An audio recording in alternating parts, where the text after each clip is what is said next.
Welcome to the second episode of the Movieslingers starring Nuwan. and Dinul. So today I think we'll be speaking about iRobot. Yeah. Uh, It's a random choice that, I just happened to be watching yeah. and I asked Dinul, okay, hey, shall we just talk about this thing? We haven't seen it in, many years. Yeah. And we're also going to be talking about a new movie Mhm. that dropped from writer-director Ari Aster. Ari Aster. The new Yeah. one, Beau is Afraid. So we're going to be talking about that as well. But first, let's get to iRobot. So yeah, I'm actually trying to pull up iRobot on Google because it came in 2004. Quite an interesting time. I think this was kind of in the prime, I would say, of Will Smith. Yeah, this is peak Will Smith. Yeah, this is like a peak Will Smith. I think, was this released after the first or second Bad Boys, or like? This must have been, I think Bad Boys 2 was 2003, I think. Uh-huh. So this must be like a year after that. He was doing a lot of big movies at that time. Mm-hmm. So it's the director is Alex Proyas. Yeah, the guy who did Dark City and yes. I think The Crow as well. He's an interesting director. Yeah. It stars Will Smith, who plays a detective called El Spooner. You have Bridget Monahan. She plays a character called Susan. You have Alan Tudyk, is that? Alan Tudyk? Tudyk, I think he's the guy right? from Firefly. Firefly, He's the robot. And also he's like from Resident Alien. So, okay, so where shall we start? Like, okay, so obviously this is about AI. yeah, And robots kind of being used to, pretty much do everything in this futuristic world. So yeah, as soon as I started watching it, I just thought, okay, this is kind of relevant because we are, ChatGPT is coming out and people are starting to use AI. So I thought, okay, this is kind of interesting. Mm-hmm. And they kind of go into this sort of debate about, okay, what is like consciousness and what does that mean? Mm-hmm. And yeah, so but it's also like an action comedy as well. So there's obviously those elements. It's not a fully philosophical kind of. It's not Blade Runner. It's not like Dark City. Yeah, it's definitely the more, I would say, commercial version of Blade Runner. Yes. Right. It has Will Smith. Yeah.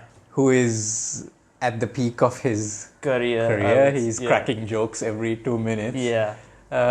He's good. He's Will Smith. He's always likable. Yeah. And then what I really like was Alan Tudyk's performance as the Sonny, robot. right? I think he did some performance capture or something, a very early form of motion capture. And I think because he's likable, that role works. Yeah. Because if he didn't work, you are not going to care about this movie and at also all. he has like a lot of range. I mean, not only in this film, Yes. but like in his many future projects, he has a lot of range. And also he played Mr. Nobody in Doom Patrol. I don't know if you watched the TV show. And he's a good voice actor. Yes, exactly. I don't know. So, I mean, we can start off. I mean, we are in a dystopian future, 2035 in Chicago. I can't remember the exact date. Yeah, I kind of like noted it down somewhere. And so basically, it's a future where a lot of robots are now working as servants, and they're kind of a part of society now. It's sort of gone mainstream. Everyone is using it, and it's built by a company called USR. It's US Robotics. For a corporate name, it feels a bit too patriotic, but okay. I think that's partly based on maybe the writings, because the movie is based on Asimov's short stories. Mm-hmm. I think that name comes from something, maybe from the books. Yeah. So basically, the whole plot of this story is there's a murder mystery of a scientist. Yeah, he's like the leading guy who's in robotics. He's a founder of this company called USR, and Will Smith plays this detective who's trying to find out why he died and what is the whole reason behind it. It looks like a suicide. Yes. But he obviously called Will Smith to come investigate. Yes. And, we are supposed to figure out, okay, who's behind it? Why did he die? Was it a suicide? Was it a murder? Murder, yeah. I also felt that this movie was also like had a bit of interesting product placement towards Converse shoes. Yes. yeah. It's like mentioned a lot of times. It's like and if you paid attention, it's actually the edition that came out in 2004, which is the year the movie came out. So yeah.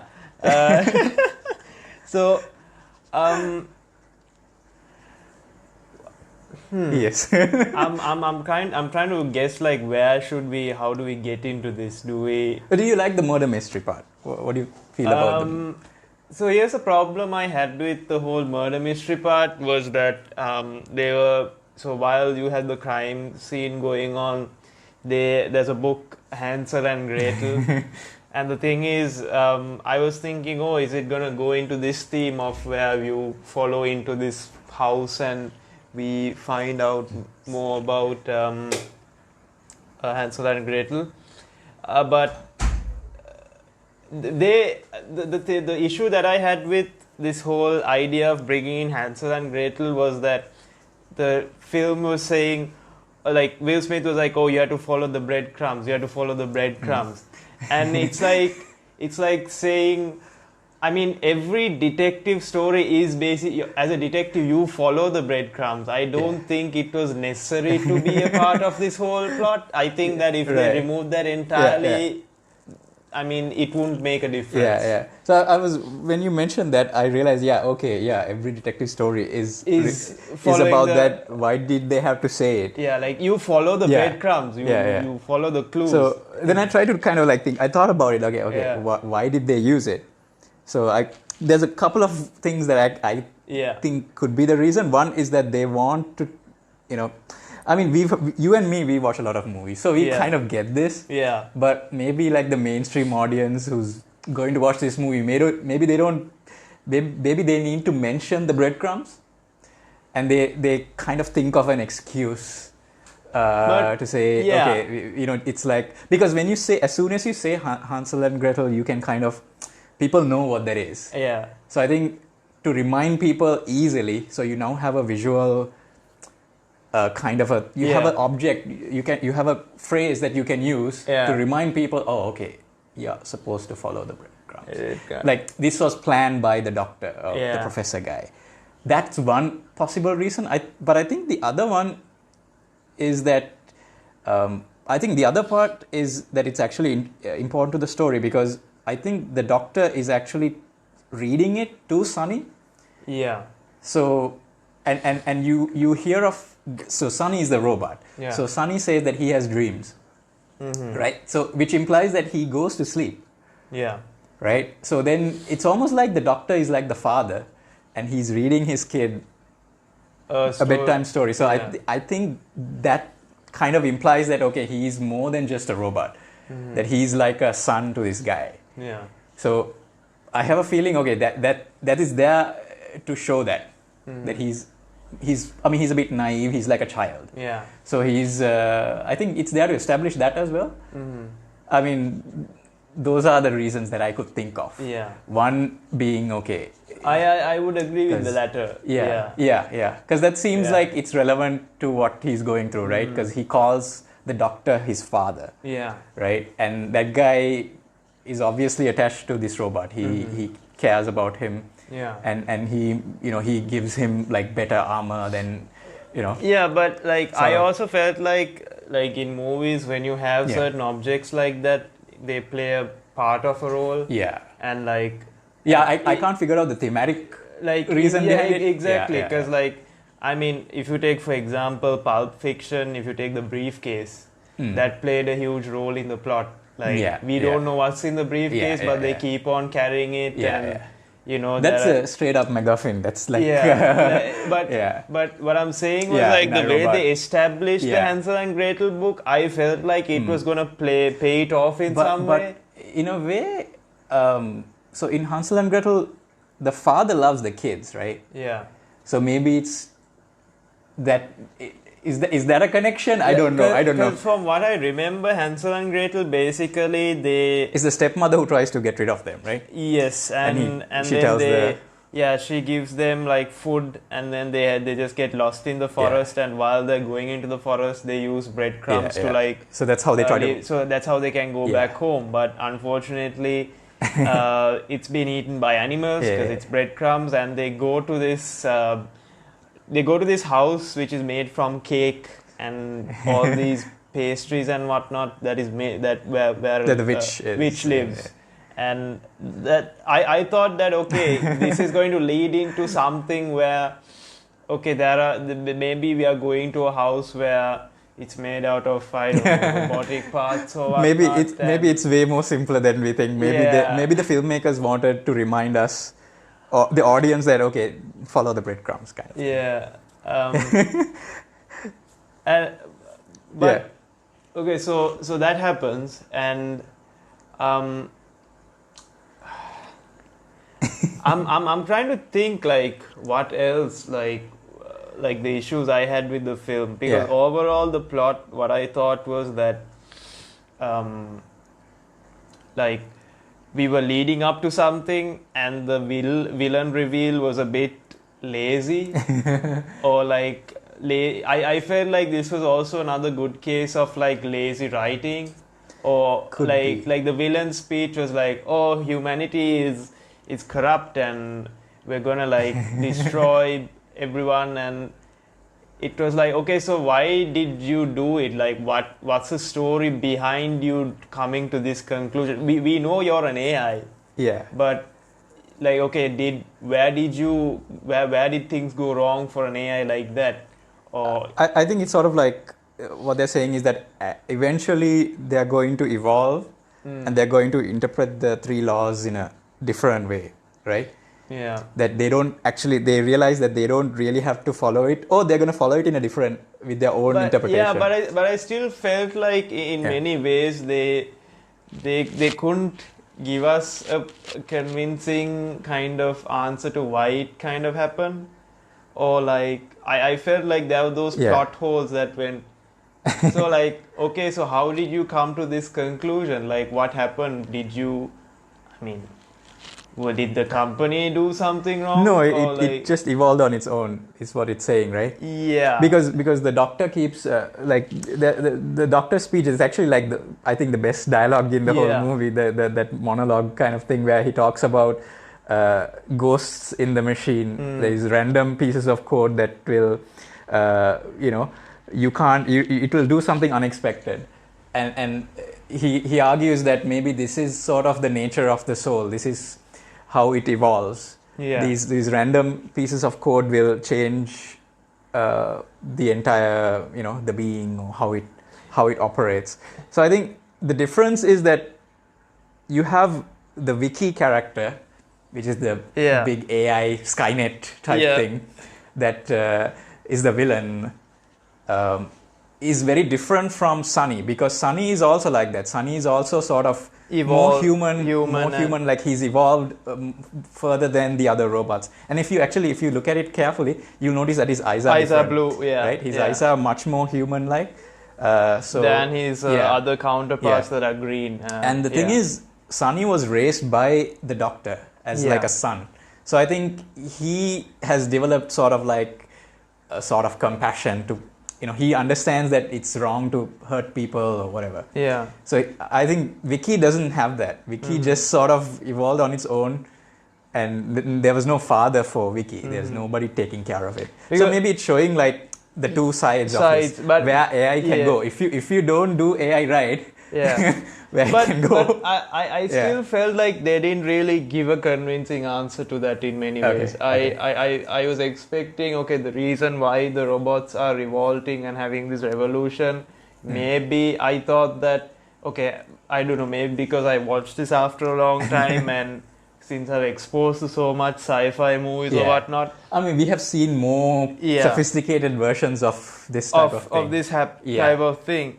I thought maybe the ending was that the scientist or the co-founder actually committed suicide, and actually before committing suicide must have like developed a code which would cause the bots to like get all chaotic and whatnot as a way of saying, hey, look, this company didn't treat me right. Because even the company was kind of like spying on him Actually, it was not the company, it was Wiki. So like like I thought, okay, in that sense, like towards like the second half when that he did it as sort of revenge kind of a thing. Because there's a clip where the CEO of the company is talking about, we are going to revolutionize the robotics and this is how it's going to go, and then the scientist kind of debates him saying, they are going to have feelings and they are going to have their own community. And I was like, okay, this is an interesting take on things. Maybe this guy wants it to happen and must have like developed a code. I thought that before he died. But he already expects it to happen. I think he knows that it's going to happen anyway. No matter what he does. And I think the ending, kind of the final image shows that it's starting to happen, right? Because you see Sonny as sort of the leader of whatever this revolution or whatever it's I was just a bit disappointed with the ending. That's okay. I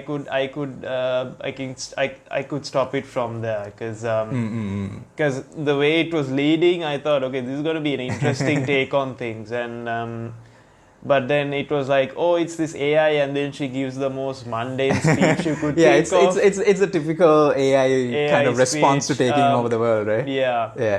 And I mean the fight scenes and all were amazing. I mean the action actually looks pretty cool, like especially with Sonny, doing his stuff.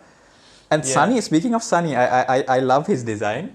And I think what they have done is they have looked at Apple products from the 2000s because there's a very bubbly Apple products like the iMac and all that stuff at that time had this kind of almost like half transparent see-through kind of look, and they're trying to go for that. Which it makes sense because consumer products from that time had that look.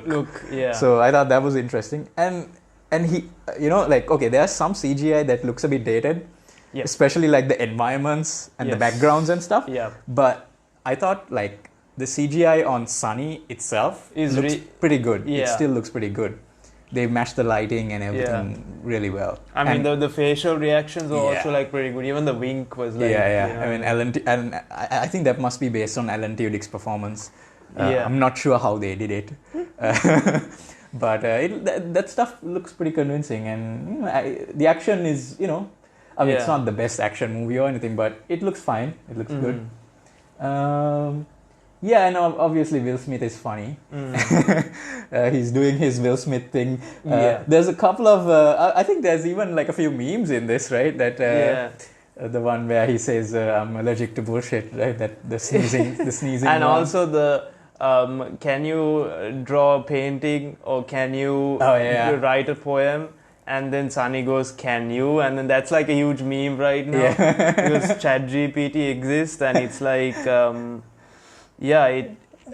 think we are in that kind of future in a way, right? Yeah, we are sort of there. We are not almost exactly there yet. But also what I liked about the movie was there were certain practical effects, like the Audi car, they actually... so I read on Wikipedia actually Audi designed the car for that movie specifically, and even the bike, and so it's like that's like really cool because the last time I saw a film which had a car a car or vehicle that looked really cool was Tron. The Tron bicycle. Oh yeah, the Tron. I was like, this is cool, and I remember I think someone used it for a rap video or something. I can't remember. Maybe it's in the Daft Punk video. But like, the Audi looks really cool. It's obviously a futuristic car. There's nothing that looks like that. And it's involved in this really spectacular chase sequence. I mean, sure, the CGI looks a bit old, but what I really liked about it was that I liked the shots in that. Like, when Will Smith's in the car and the car starts spinning around and there's robots flying all over. And the way it's filmed, it really looks cool. The blocking of it. So I guess so after watching this film, I actually went on Letterboxd as usual. Of course. I gave it like 3.5 stars. Okay. I think like we discussed over here, the writing wise, I mean it's a very mainstream movie. It's like a popcorn flick, right? It's like a very light version of Blade Runner. Exactly. If you didn't like Blade Runner, I feel like this is the movie for you. Yeah, I mean, Blade Runner. It's kind of difficult to get into that. Yeah. For a regular audience, if you're into sci-fi, then Blade Runner is awesome. Yeah. But for the regular mainstream viewer who only watches a movie like once a month, they're probably gonna enjoy iRobot. Mm-hmm. Like, so out of like all the Will Smith films, I guess we've seen, where would you put this in your top Will Smith? Like, is this number one or? No, it's not. It's not number one. But I mean, it's there. I mean, it's definitely one of the ones I like from his filmography. But I won't say it's my favorite. But it definitely has his best Will Smithisms. He has that hell no. Hell no. He has his lines, right? Yeah. And I do like that. In a lot of scenes, he's a bit of an asshole, kind of. Yeah, I mean that's his gimmick, right? The whole sarcastic, especially because his character doesn't like robots. Yeah. So he's always sort of being a bit, being a bit mean towards them. Yeah. Which is kind of funny to watch, though. And he's usually wrong. Yeah. Because there's usually the robots are not up to anything. I mean, he's kind of like being a bit of like racist towards these. Yeah, he's a bit paranoid. Yeah. Right? He's like, he doesn't believe in that robots can do good. Yeah. So he thinks they're going to like attack people. So this is where the irony comes in, right? Because like towards the film, we also see that he also has a robotic arm. Yeah, yeah. And I think when we explore into this his backstory, he basically, I think he was on a case of a missing girl or something. No. He was in an accident. Yeah. And his car falls into like a river or something. Yeah. And there's another car that has a kid in it. Yeah. But the robot who is passing by decides to save Will Smith because he has a higher chance of survival, and the girl's chance is very low. Yeah. So, but Will Smith says, "Hey, like a human would have known to save the kid." Usually, that's what a human would do, right? And that's how he explains that. That's kind of why he hates robots. And it makes sense to me. Like, he felt like it's a bit of survivor's guilt, right? Because he doesn't feel like he needed to survive. Exactly. He probably wishes the kid survived instead. But and it's interesting that sort of has a payoff towards the end, because at the end he tells Sonny to save the girl. Yeah. And Sonny actually listens to him. And actually even though so Sonny actually sort of saves the one person instead of the many. He makes that choice. So showing that Sonny is not just a robot. Also, one last thing before we move on to the next movie. During the whole revolution and all, there's a lot of funny stuff. Funny stuff, right? Like everyone suddenly has bats and like guns and all out of nowhere. And it's like, wait, where did they get these from? And it's like, okay, and then Shia LaBeouf comes in. He's Will Smith's cousin. I don't know. Yeah. Okay. He's like there. A friend of Will Smith. And and so and one thing I like is that they show that the regular robots are actually defending the humans. They actually come to help Will Smith when he's being chased by the evil robots. And then another thing, one of the cool moments that I really like was when Vicky is trying to argue with Sonny, trying to convince him that humans are bad and to join her cause. And he says that, my father gave me like tougher armor. Yeah. And he says, I think he wanted me to kill you. And I thought that was such a badass line. I was like, And then he does the winking. Yeah, he does the winking. I was like, okay, I see what's going on over here. That's a pretty cool. There's a lot of cool payoffs like that with Sonny's character. Because, And he even like sort of he at one point he pretends to be on Vicky's side for a bit, Yeah. and then the wink happens, Wink and then you happens, know, yeah. okay. So there's a couple of cool Payoffs, yeah. I mean, Yeah. there were some cool action scenes Yeah, too. yeah. I mean, even the not only the chase sequence, but also afterwards when the robots started revolting. Yeah, they start attacking. And then this guy, I think Will Yeah. Smith gets on the bike and like he goes in That's slow such a motion. ridiculous Yeah, moment. that's such a like a goofy moment. I think they did yeah. that to have it in the trailer. Yeah, that's a it doesn't trailer make any moment, sense. right? It doesn't there. make any Yeah. sense. But when Sunny is fighting, those scenes are cool as well because you know the robots. There's some cool robot action happening. Yeah. But I mean, this is not the best AI movie. There's No. plenty of other better AI movies. Yeah. You know, Ex Machina. Yes, Ex Obviously, Machina. the Blade Runner movies, and you know, Yeah. you know, if you want like a more philosophical, more how do you say, intellectually satisfying movie, Yeah. I suppose those movies are better. Yeah. This is a fun popcorn flick. And also like Joaquin Phoenix's Her is also a nice movie about relationships. And speaking of Joaquin Phoenix, we're going to talk about Beau is Afraid. Yeah. By Ari Aster. So you want to get to that one? Yeah, sure. I mean, so what did you think? It's a 3-hour movie. It's a 3-hour movie. It could have been 2 hours. Yeah, probably. Yeah. Basically, I mean, the whole plot of the story is that we have this Joaquin Phoenix plays a middle-aged man. He looks about in his 40s. 40s, maybe? yeah. Trying to like, he goes through this journey of trying to go to visit his mother in the mother's funeral. Yeah. And I think throughout this journey, we get to see Beau's past memories with her mother, the type of relationship she had with him. What do you think? Okay, so this is a weird movie, definitely a weird movie. I mean, it's Ari Aster. Aster, yeah. So you know it's gonna be weird. So essentially, what it's about is this guy suffering from anxiety, like severe anxiety. And if you've suffered from anxiety, you know exactly what this guy is going through, because everything that he's afraid of will go wrong. Yeah. It goes wrong. And the thing is, the movie is kind of it's very over the top. So the things that go wrong, they go like so hard. It's so exaggerated. It's so exaggerated, and I think that's partly because of we are seeing it from his point of view. Yeah. And you know he's on drugs and he's not taking the drugs properly.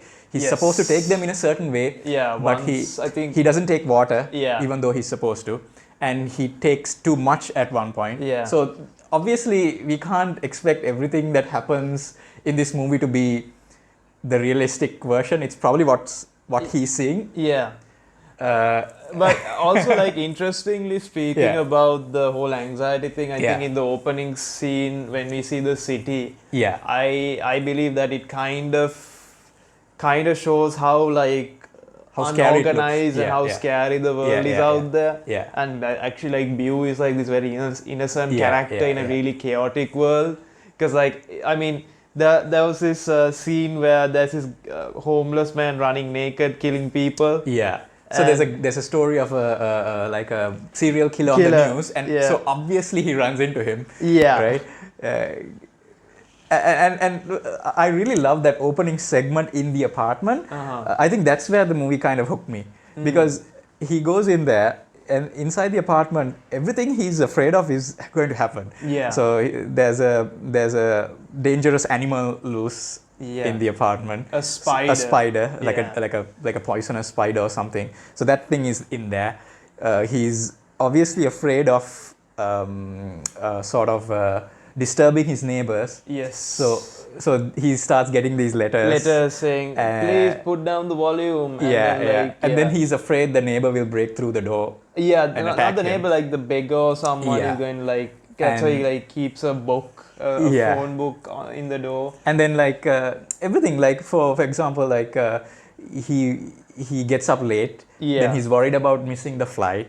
Then you see that he forgot to pack something, and then he goes back, and then he loses his keys. Now, these are all things. Yeah. I'm telling you right now. These are all things I can relate to. Yeah. Because I have felt these things at various points. So I know I freak out at the same things.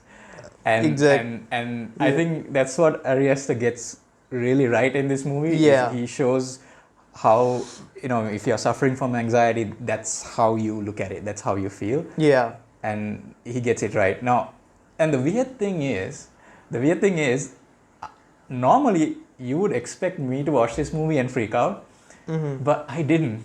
Okay. It was the strangest thing. As I'm watching it, I'm obviously noticing all the anxiety-ridden things, and I'm kind of calmly watching it.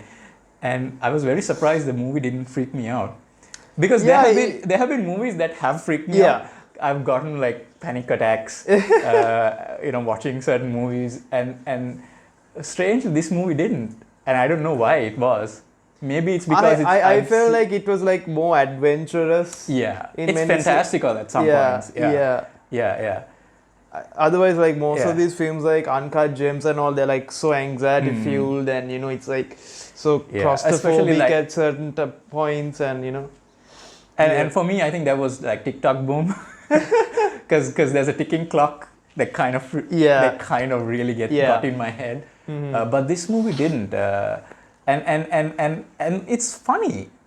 This movie is funny because it's so over the top, and the funny thing for me is like that whole sequence where suddenly all the people crash inside his house. And I'm like, wait, what? Like this could like never happen. Yeah, exactly. But that's what he's afraid of. Afraid of a home invasion. Yeah. And people, strangers coming into his house. And the funny thing is, like in his computer screen, there's a shoe, and he's like looking. I'm like, wait, how do you like? There's so many funny moments, and then he gets hit by a truck, and then. Then he's with some family, and there's a veteran who is suffering from like PTSD kind of a thing, and obviously that's another form of anxiety, right? Yes. He's sort of, because he thinks he's still in the battle, in the battle zone. So you see that as well. So like in the scene when he gets knocked over, and when he gets stabbed by the crazy serial killer, he wakes up and he's totally in a different place. I think that also plays a lot into anxiety, because like when you go to a new environment, I feel like that kind of freaks you out. Yeah, I think pretty much every scene has something to do with that. And also how like how that family was treating him. That was also another anxiety itself. Like you're worried whether this person is going to like stab me in the back, or is he going to lock me up somewhere? Because the veteran guy is kind of unhinged a bit. And then the daughter also was like really... She's bullying him. And she obviously doesn't like the fact that he's in the house. And the parents sort of, I think they want to I think even the girl also was kind of having her own version of the anxiety, the idea that the parents now care about him than her, and whether she feels like really useless and like thrown away. And that's why, if you remember the scene where they go to the late son of this family's room, and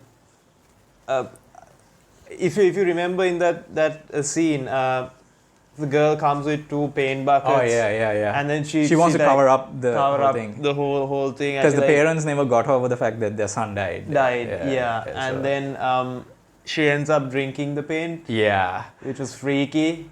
I was like, wait, what? I was like, this is happening? Wait, what? Like she starts like drinking the whole paint. I was like, wait, what? Can you do that? Like well, it kind of disgusted me. Like I felt really bad, and then even the scene where she's trying to she's giving drugs to him. And then that's also like kind of a thing, right? Like if people who haven't had drugs or drinks or alcohol for the first time, maybe they are scared of trying it. So it shows that, and it's such a weird movie. And then it gets even weirder, right? Then when he escapes that family and he's in the woods, and then he comes across this group of people called the Orphan Theatre. Yeah, there's like a theater group. And that's where I think the film starts gets a bit more interesting. Yeah. Because the whole sequence where he's a part of the play. Yeah. And then he sees himself as this character. And this angel is explaining the life that he will go through. Like one day he will find he'll find a wife, and then they'll have kids. And then so I feel like it kind of symbolizes Beau throughout this journey that he is trying to like find himself. Yeah. And because like the truth is he was like he's an entitled kid. I mean, his mother is very rich. He's a rich billionaire, and like his needs are totally looked after and all. So like I felt that entire sequence where they're going through like ups and downs, and I think that at the end of it, when he comes back as an old person, he realizes, oh, this is what life is. What you can do. Yeah. And there's actually a part where the character on stage is kind of shackled. Yes. And I think that's sort of the overcoming anxiety kind of part. I think. Yeah. That you have to break the shackle. Yeah. If you want to go and live your life. Yeah. Kind of, you have to get outside and kind of face your fears, kind of a thing. So it kind of establishes, okay, this is what's holding him back. Yeah. And that's, the future life that it he shows could that have this got. is what you can have. Yeah. And then all of a sudden, it gets very chaotic when that veteran comes in and he starts like killing everyone. And I'm like, wait. I like how even that is set up. Yeah. Because you see almost like a cartoon sequence where there's an attack dog coming after him. So that's the attack dog. Yeah. And then it gets really trippy. Like there's the theater sequence turns into like this dream sequence where he's going through it's like a fun, those fun house horror kind of things. Even the way the props are there, the backgrounds, it looks like one of those things. That's a scene I actually kind of remembered from the whole movie. Right. That's like the one highlight that I liked about the movie. Because it suddenly went from, okay, maybe it's in our reality to just completely bonkers. Yeah. And it really kind of gets your attention. And so after the whole veteran thing, I mean, he escapes, and then I think he finally gets a hold of... He comes to his mother's house. And when he's there, I mean, his mother's body, I mean, basically... I mean, if we go back to the beginning of this film, he gets a call from a stranger saying that his mother died from a chandelier falling over her head. It's kind of funny. And it's like, wait, what? Like, is that possible? Like, okay. And so, if we come back, after the whole theater thing happened, and when he finally reaches his mother's house, and when he sees the body, the head is totally missing. and then that's where things started getting a bit interesting. I'm like, okay. And it's kind of funny also. It's obviously funny the way you see the body without the head. Like, wait, what? Is that like actually how funerals go? Because I'm also like trying to like But then she's very rich and kind of eccentric. And I think there's a recording that plays. I think the day before he came to the funeral. I mean, after the funeral was over, I think there's a recording where someone speaks about her and her son Beau and the relationship they kind of had. And it's interesting, like when he's going down the staircase, he sees the memories he's had with his mother. And I think that also kind of symbolizes the journey he's had before he came here. Like there were these sequences where his mother was talking about how she's proud of the man that he's become, and the childhood memories of the holiday they had and whatnot. So, but his mother is also sort of responsible for why he's like that. She kind of scares him, right? Because she says that he has this condition. Your father had it. Your grandfather had it, had it, and that's why you can't like. So he's sort of he's afraid of being with a girl. Yeah. And I think that kind of plays in, that's another anxiety thing, Anxiety right? thing, yeah. I think that the relationship he actually had with his mother was kind of abusive at the same time. I think the mother wanted to kind of keep him to herself. So that he would never leave her. Yeah. And she gets very upset whenever he doesn't show up. Yeah. Like when he says that I might miss my flight, she gets very upset. Mm-hmm. And then after that, only the whole murder, like her death, it's not a real death. Yeah. You find out that she's still alive. Yeah. So a bit of a little. This is where Aster kind of flips the table a bit. So out of sudden, so there's a scene where Beau is kind of like looking around, and he's trying to process all of this, and he goes to his mother's kind of like study room office where he sees photos of him being in the advertisements of his mother's company, and obviously when he goes through, he sees that there is someone he used to know back in his childhood, a girl, Elaine, I think that was her name. Elaine, yeah. And that apparently that she was there the whole time in the company, even though they never met face to face. And all of a sudden a woman comes in, and it's Elaine, and we're like, oh, okay. And apparently she has worked with his mother for a very long time until recently. I think she left the company working, and that becomes so that whole chemistry happens, and we obviously are followed with a sex scene, which then so that whole scene happens, which is also kind of funny. It's like, okay, like this guy is like losing his virginity because he's afraid that because of that condition that his family has, he's afraid that if he has sex, he will die. So he's kind of worried about that.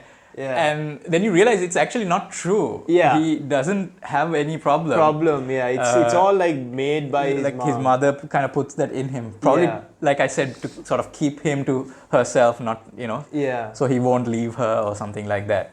And then, but apparently, so Joaquin Phoenix doesn't die, it's the lady who dies. And I'm like, wait, what? What the fuck's going on? And then all of a sudden the mom shows up, and she's like, and she cleans up the whole mess, cleans up the whole mess, and then she's like, she just snaps her fingers, and then two people come in and they just like take the body and like dump it somewhere. And towards the end of the film, like after this scene, it gets even crazier. It gets crazier because her mom then starts playing recordings of the therapy sessions he's had with, Beau has had with his therapist. And the therapist was working for the mom the whole time. And I was like, wait, what? Why is all of this happening? I think that's where the anxiety... and they were controlling him, I think. And then there's some flashback to his childhood, right? Where he sees there's another kid that looks just like him. And so there's a sort of a mystery about who Beau's father is. Where is he? What happened to him?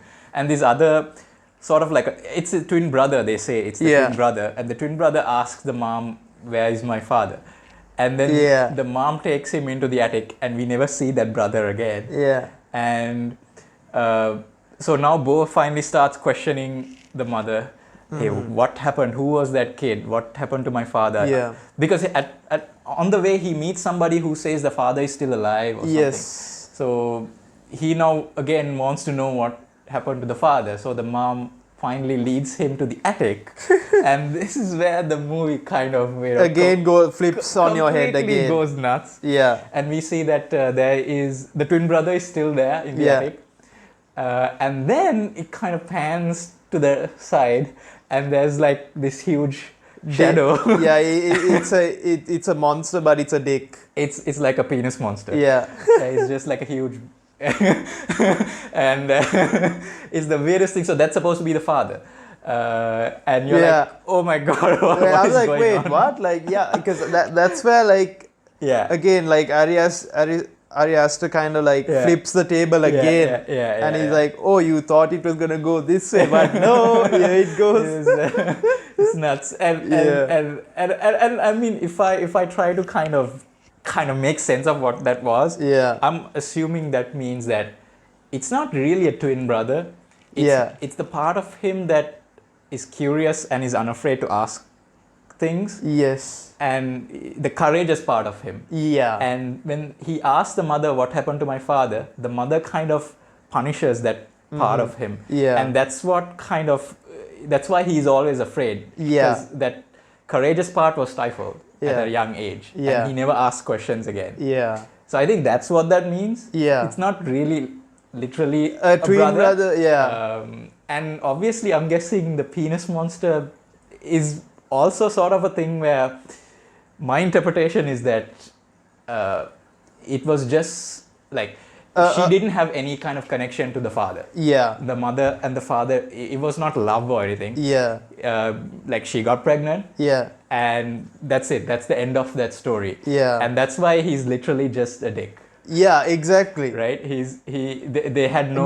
But also I feel like it kind of symbolizes this wild side of what Beau should have had. Maybe. Maybe. I mean, it's a monster basically. Yeah, it's a monster. It's crazy. It's all he is a dick, right? Yeah, exactly. Which means that there was no love or anything. It was just she just got pregnant and she lost, lost all connection to the father. The father is no more.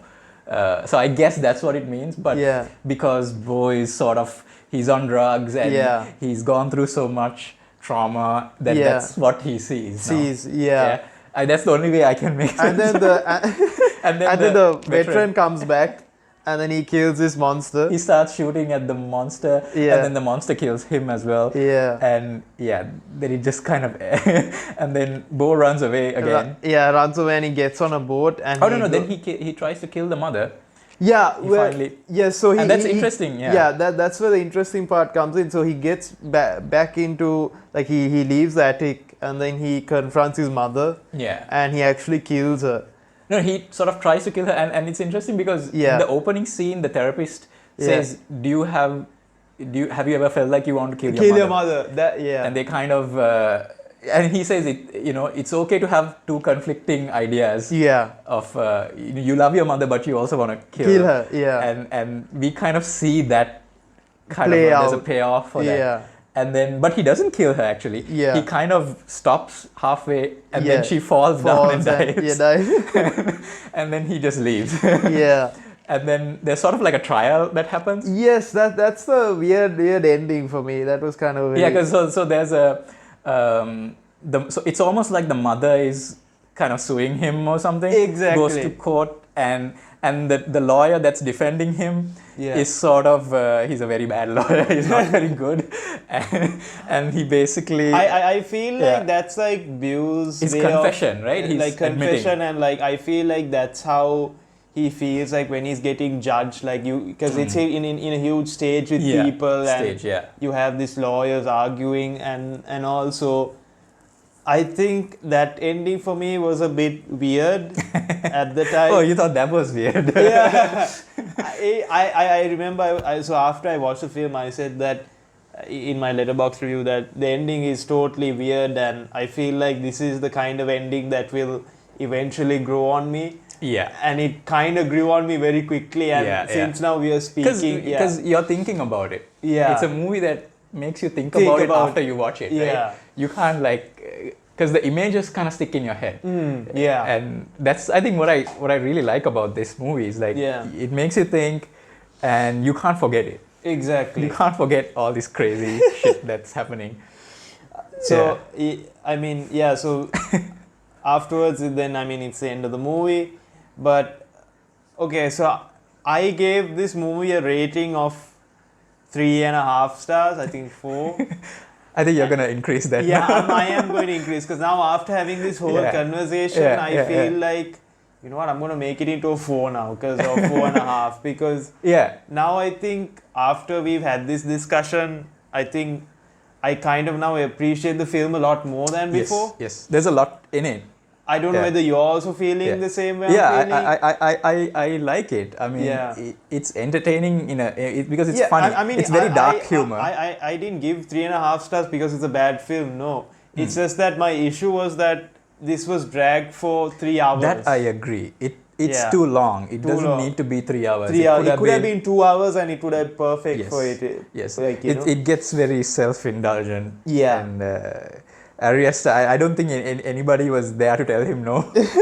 I think he got, I mean, it's pretty cool that he got like a decent budget, like, because this is like $35 million or something. Yeah.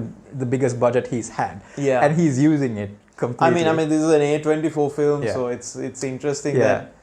So I'm glad he got to make it. Yeah. And I think now, honestly, I'm not a big fan of Midsommar. I was not. That had good ideas, but it didn't work for me. Yeah. Because I didn't really care about what was going on. Yeah. But this one, I actually did kind of. I cared about what was going on. It kind of sticks in your head, right? Yeah. You want to know what happened, why it happened. Yeah. And so I think Ari Aster, I think he's an important voice. I think because when you watch it, okay, nobody could have made this movie, right? Exactly. It's sort of like when you watch a Jordan Peele movie. Yeah.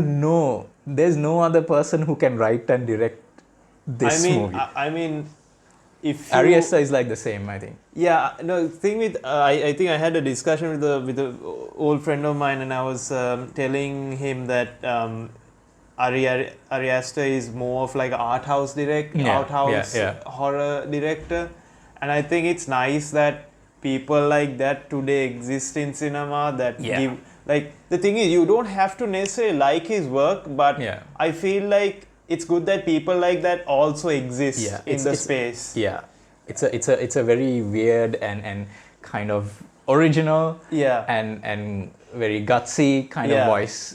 He's doing all this crazy stuff. I mean, the people like him kind of actually motivate these upcoming directors to, like, hey, don't be afraid of like whether a certain film executive would pick up your film or not. There are people like this who've gone to these studios, so you can go to like A24, or you could go to another indie studio and you can like make such films like this. They give chances. That's a very good thing. And about like A24. So so this movie, it's a weird movie. It's 3 hours long, but I feel like it's a kind of movie you should watch once in your lifetime. Yeah, at least once. I mean, I can't promise that you like this one. It's definitely not for everyone. Yeah. But if you might see things like, if you're somebody who has suffered from anxiety, you might see some things that you can relate to maybe. Yeah. And there's also like a lot of dark humor. Yeah. It's very kind of messed up, but it can be funny.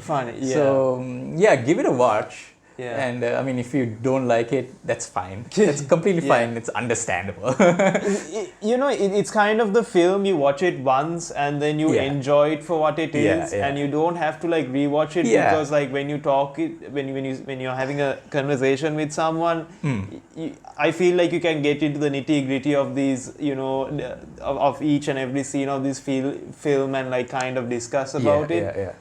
I don't think that it's something. I don't really see a rewatchable quality in this. Even I don't think so.